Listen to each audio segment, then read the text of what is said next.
It's hot down here in Florida. So let's look at a few plants to get you through that hot summer. Plant number 1.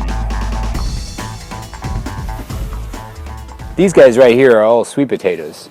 They're really easy to plant. You can eat the leaves. Maybe not that one.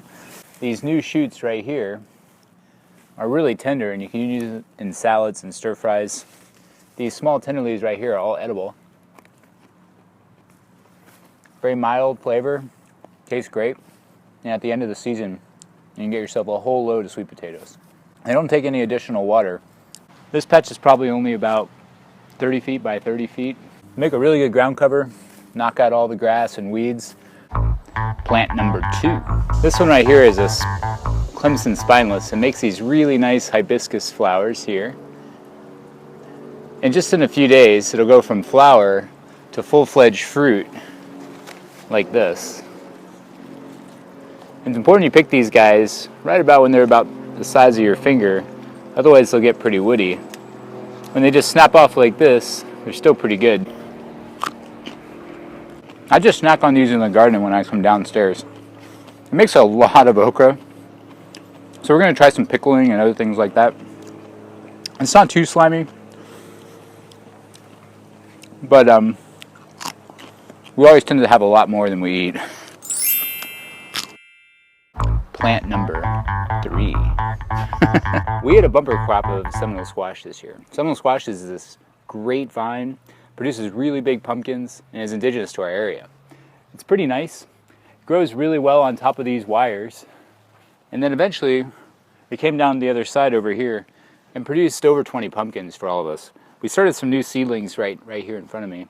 And these guys should be producing pumpkins in the next 2 or 3 months or so, something like that. We probably have 10 or 15 pumpkins still hanging around the house right now. What's really nice about these Seminole Squash is that they're relatively bug-proof. Some of the cucumber worms, the vine borers, the other things like to drill into some of our summer squash can't really get to these winter squash too easily. Plant number 4. These guys right here are all rattlesnake beans. It's a really nice green bean with some purple streaks down the side. We're going to grow up onto these wires and eventually grow up onto our trellis right here. So create a nice canopy going across the front and collect all of this sunlight.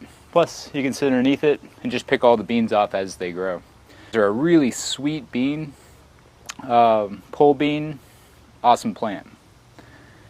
Plant number 5. This guy right here is called Katuk. Tree bushy thing. It's also really easy to plant here in Florida.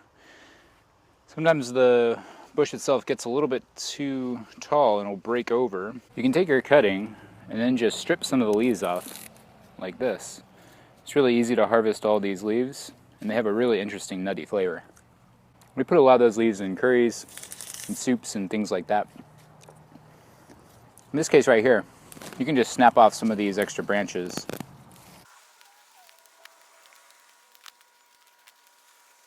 And with the other end right here, just jam it down in the ground. You'll have yourself a new plant in no time.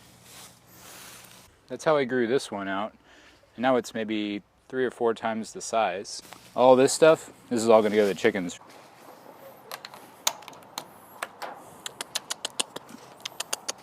Chicks, eat your vegetables.